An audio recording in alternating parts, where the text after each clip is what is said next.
So pour a glass of craft beer, we can do this. Yeah. What's good, y'all? This is C Certified Brewhead, and welcome to another edition of Beer Mail here on BAOS. Guys, we have a special one as always. As you can see, we have like 800,000 beers to go through. When I say we, I mean me. Huge shouts to Doug and Pete over at People's Pint in Toronto. Great guys.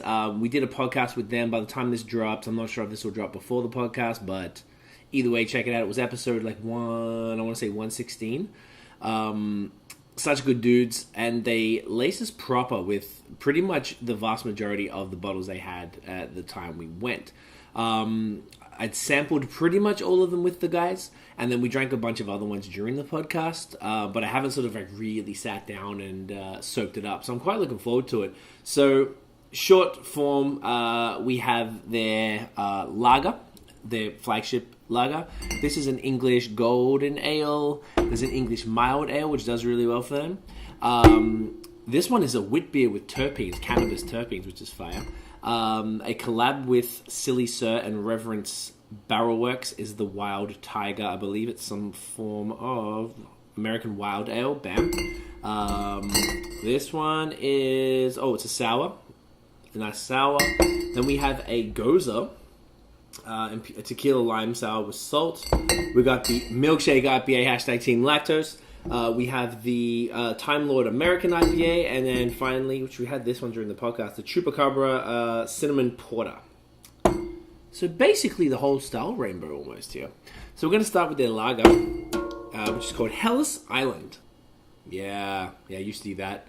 So this is a 4.9% unfiltered American style lager. I've had this a couple times. Huge fan of it. This is the type of beer you could just crush like a mad dog. Look at that branded People's Pint glass and everything. Expertly poured.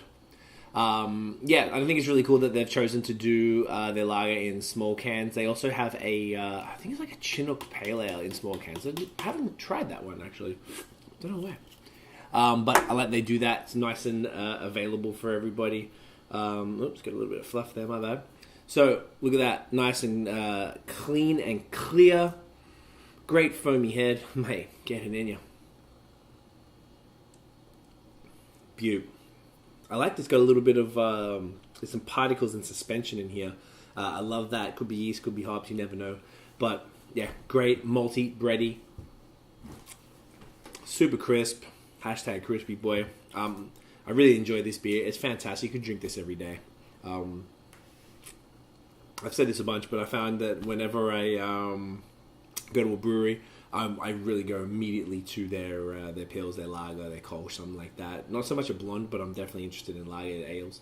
And this is a really, really great example of the style. So I think they're trying, my understanding is, I'm going to jump the gun, but my understanding is they're trying to get this in the LCBO. So it can be their sort of flagship that, get people through the door via the sales. All right, next up. Goldie Boat English Golden Ale. Bam. This bad boy is 5%. It's a boat. Okay, so it's referring to a boat race with Cambridge University and Oxford University in England. I know that the boys are big fans of English beers as well, but my favorite thing about People's Pint is that whilst they are into the classic styles, also shouts to BrewHeads, with the dopest opener on the planet. Link in the description for the discount code. They are not scared to do the British styles, but they're not scared to do the trendy stuff that's sort of popular out here right now, and I really, really appreciate that about the fellas. Now, golden ales aren't exactly something that we have a lot of, or we see a lot of here in Canada, and I could probably say that is echoed in the US as well. Funnily enough, and I think I might have mentioned this in the past, in Australia, at least the last time I was there, they were everywhere. That's a beautiful pour right there. Super popular in Australia. And essentially, my understanding is a golden ale, I guess. It's sort of like it's an ale version of kind of a lager, somewhat like a blonde, I guess. So, great head. A little darker than the lager if you want to put them side by side there. Definitely more of a caramel honey type of flavor. Get it in you. Nice. Ale, caramel, bready, smooth and creamy as opposed to crisp. Got a little more going on than, say, a lager. Definitely would prefer a lager personally. I like that crispness, but this is a little more warming. Probably better for the colder weather too. Seems like it'd be filling. It's a little more like, sort of biscuity on top of the brie. Like, there's definitely a lot popping in here. Super crushable, easy to drink. Not mad, mate. Put that in you. All right. Next up, going all the lighties to start. I love it. So this one, Diamond Park English Mild, 3%. There we go. What were they telling us? The boys were telling us that the guys from Bar Hop, which is one of the best, and it's my personal favorite beer bar in Toronto, and they were choosing the beer they were going to add to their tap list. And they chose, out of all the beers the guys do, they chose the English Mild. So they were somewhat surprised, being that it's sort of, really not a popular style in any shape or form. But it is a classic style, and as we've spoken about on the show before, classic styles are coming back. People are interested, a bit more in the history. Wow, she smells really good. The English styles, to be honest, for myself, a lot of them I'm not that interested, but... Oh, wow, that's amazing. Super caramelly. Sweet. Wow. But I feel like now they seem to be coming back a bit more, and as my taste profile has changed and I've really, I just love pilsners and lagers and stuff, I've sort of been more inclined than I would have been to try more traditional English style ales, and I've been enjoying them. So let's see how this one goes. Get in here. Oh, by the way, it's like 3%. Yeah, 3. Crusher. It's solid. I genuinely enjoy this. It's weird that I find I'm tripping out a bit. Clearly it's super light, right? It's like super light body. Not, like, the taste is present, but it's not in your face, if that makes sense. Definitely that, like, more toffee than caramel. Sort of darker, slightly roastier than, say, like the Golden Ale. Definitely doesn't have as much flavor overall because of that light body, but you could drink literally pints of these and it's going to take you a bit to feel it. Yeah, man. Wow. I'm trying to think what else there is in this, but this is just a super approachable, crushable beer that would pack a little more flavor than, say, the average Crispy Boy or whatever, for someone who wants something different, but maybe they don't want to get too adventurous yet. And like I said, I think these styles are kind of coming back, so that's a great one. All right, next up, Terp Sauce wheat beer with terpenes. So they actually used cannabis terpenes for this one. I did sample this the first time we went by, and it was solid. Oof, it smells so interesting. Kind of smells like... It smells like you're smelling like a bag of weed. To a degree, it's got that dankness, but it's kind of also got... It's like a bag of weed with lemongrass in it. Does that make sense?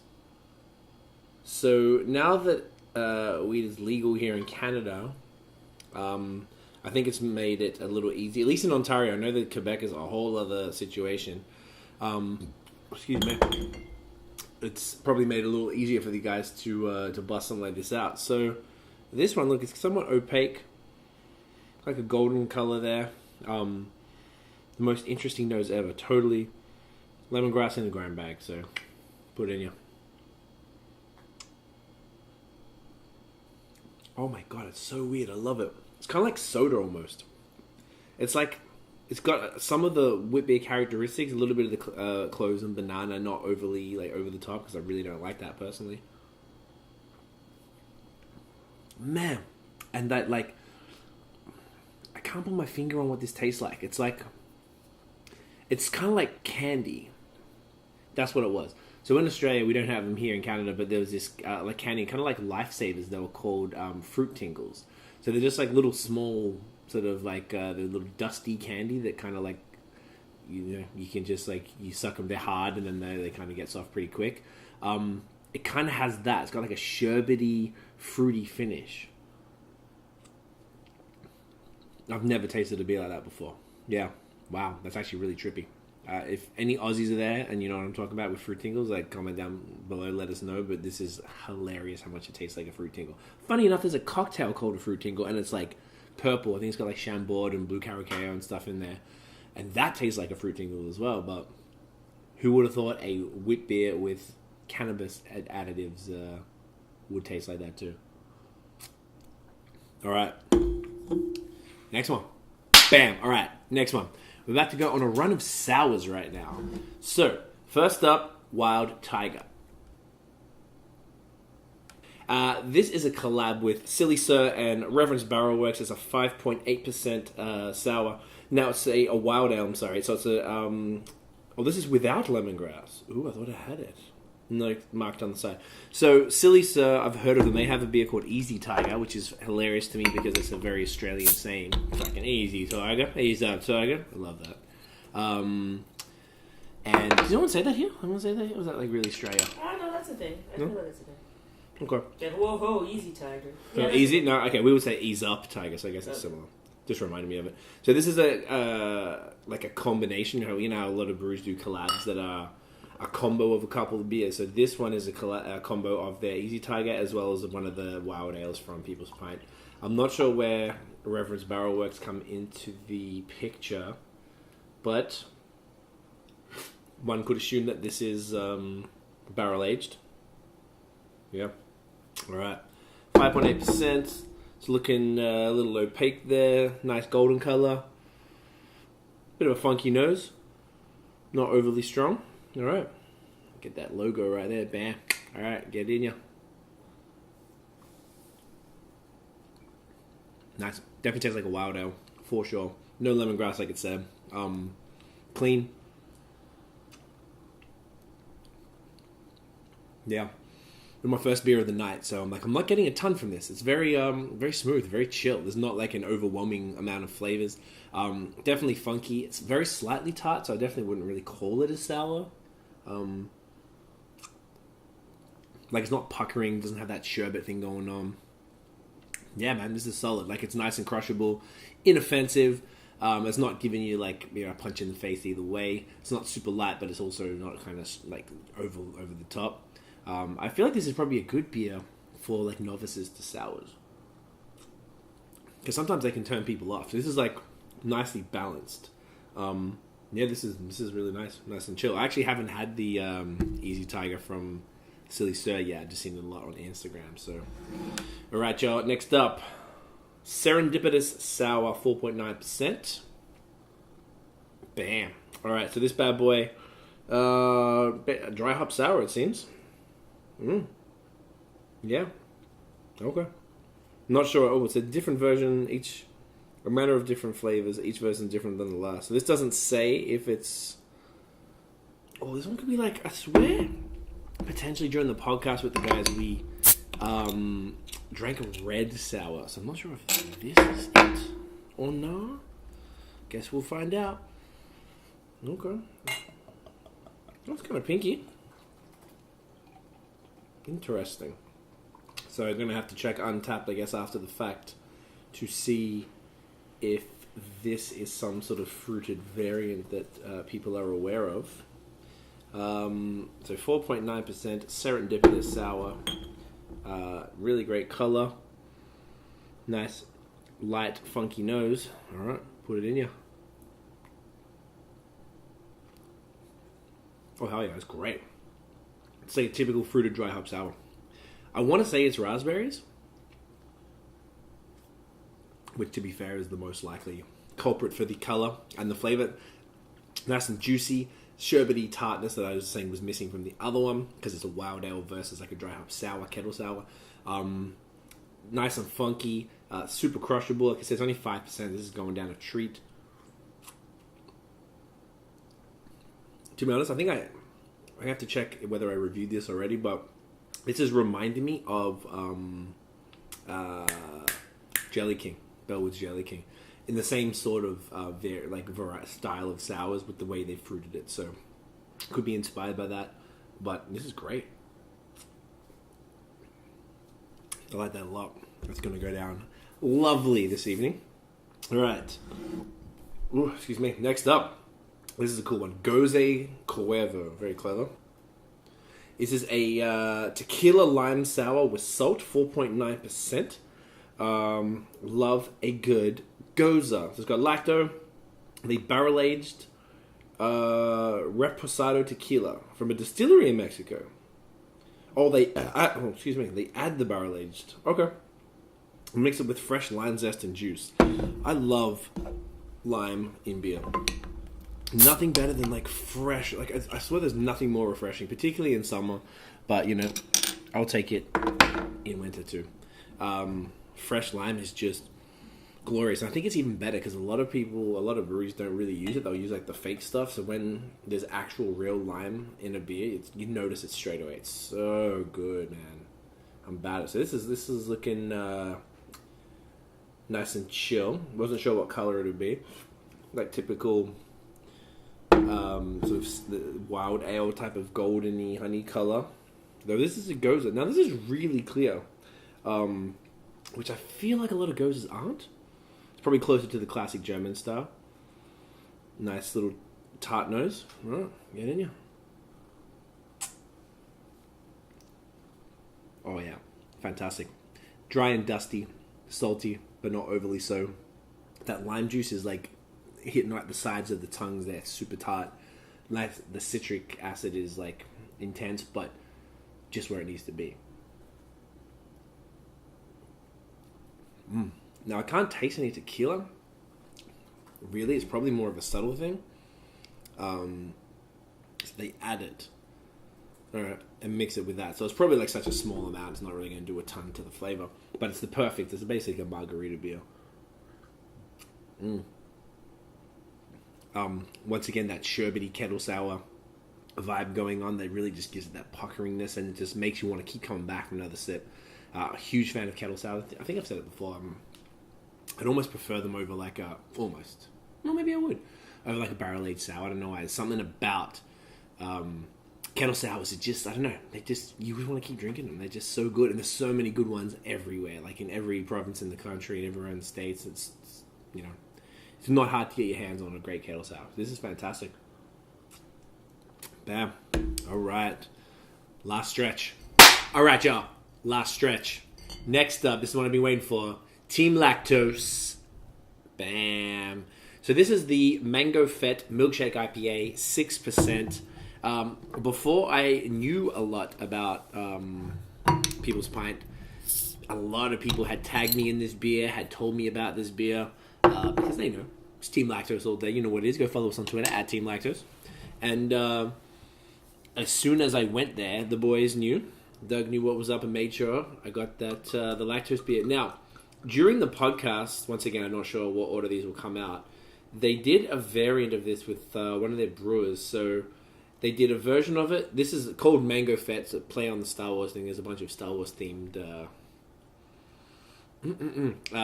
beers in the at the brewery, but they had another version that was actually brewed with mangoes and vanilla, and this version is just the hops to give it the mango flavor. They poured them side by side at the bar in multiple festivals, and people like this a lot more. In theory, I would enjoy the mango and vanilla version, but after having both, we drank the mango vanilla version during the podcast. I can't remember the damn name of it. We'll pop it up on the screen. I'm sure it's something. It's something like a continual play off the Star Wars theme. This one was definitely my fave. So looking at this, nice and murky, great head. Taking a little bit. You know what? I'm not going to sit here all night trying to pour it. Smells mango-y. Smells like lactose. Get in ya.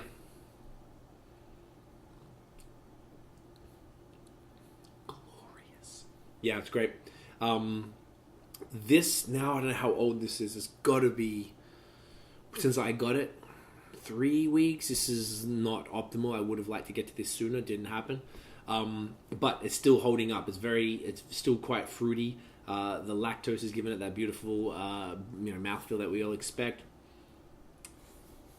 It's almost like slightly bitter, which I think is kind of like the yeast coming back into action. When it's maybe 3 to 4 weeks old, but it's luscious. It definitely has great tropical fruit flavors. Like that mango is pretty strong up in there. Yeah, super tasty. It's everything you want to be, guys. Team Lactose all day. Next up, Time Lord. Yeah. So this one is a 7% American IPA. And this is another beer we had during the podcast as well. And the cool thing about this is actually a tribute to Bell's Two Hearted Ale, which is, if anyone knows about beer, you already know what I'm talking about. But for those who don't, it's a classic West Coast IPA from Bell's in Michigan, Kalamazoo, Michigan. Pete, the brewer at People's Pint, is enamored with that particular beer, and this was his specific tribute to it. You guys might have seen the video we did where we compared, we had Heady Topper, Two Hearted, and Pliny the Elder in San Diego last year. It wasn't really fair in hindsight that the Bells didn't win, because we're in California, it was Michigan beer that would have been shipped there. Just, I don't know, probably not too fair. Pliny did definitely taste the best at the time. So I thought it was really cool that they did this, because it's such a great beer that a lot of Canadians wouldn't get to try. So this, does it say? No, just assertive hop character, pronounced hop bitterness. So it's a typical West Coast IPA. I'm not going to try and pour the rest. Quite clear. Looking at that, really malty caramel, like a copper caramel color. It's actually a really nice color. So I'll see if I can fight through this foam. Get in ya.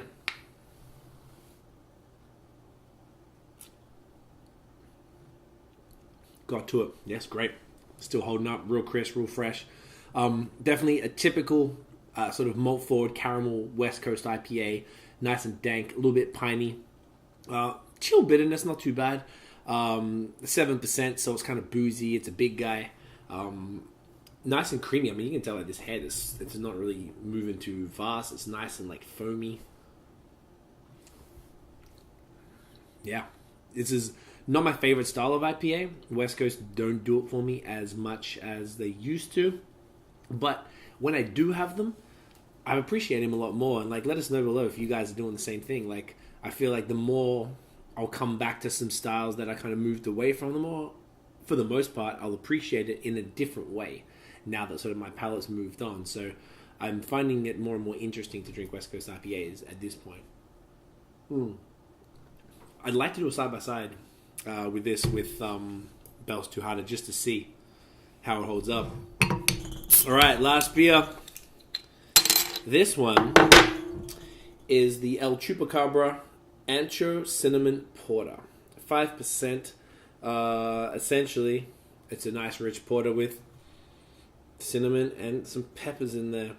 I got a feeling we tried this. I don't remember exactly. I'm not a huge like pepper or chili or whatever you want to call it beer person. It doesn't really do it for me in food. Oh my god, put it in my face. But in beer, don't know. It doesn't really like move me. I don't really need a spicy note at the end of a beer. But when it's done subtly and it's done right, it can really, really work well. So looking at this bad boy, that head, great tan colored head, pretty dark. It poured a little light, but it smells roasty. Get in ya.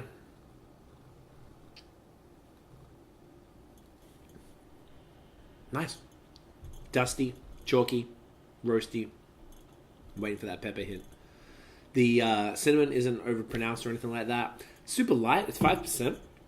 So it's like definitely, a nice crushable porter. Perfect for this cold ass weather. Yeah, man. I'm not really getting much chili bite. Man, I got a feeling we tried this and they were like, nah, just wait. Like you get a few sips in and then it kind of subtly kicks in. I kind of feel like it might be now, but I might be tripping myself out too.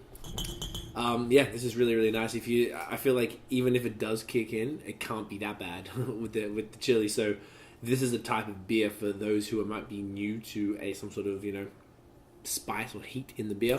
It wouldn't really scare you away too much. And who doesn't want a nice crushable porter in this time of year? So guys, that is it. Thank you again to Doug and Pete at People's Pint for this lavish, extravagant beer mail. This was really fun. The guys really nail all the styles. Like I really, I don't even know if I'd have a favorite. The Largo was a gem. I really like the sours. Like maybe the Serendipity Sour. What else was there? The Goza was fantastic too. Of course, the mango #team lactose. You know what that is. But yeah, like there was, and they said they have more. This is like of packaged beers as well, right? This is just like a sample. So very, very impressed. We get down there in the Junction in Toronto. Fantastic brew pub, nice and cozy. Great place for a pint. It's a cool pub with even more variety on tap, and then you can take a whole bunch to go. So, guys, thank you so much for watching. If you enjoyed the video, boom, smash a thumbs up. Hit subscribe below. Hit the notification bell, Tiffany. Yay. So you know when the new drops. Follow us on social media at BAOS Podcast, and check out the long form audio, Apple Podcast, Spotify. That's it, guys. Thank you for watching. We'll see you in the next video. Cheers.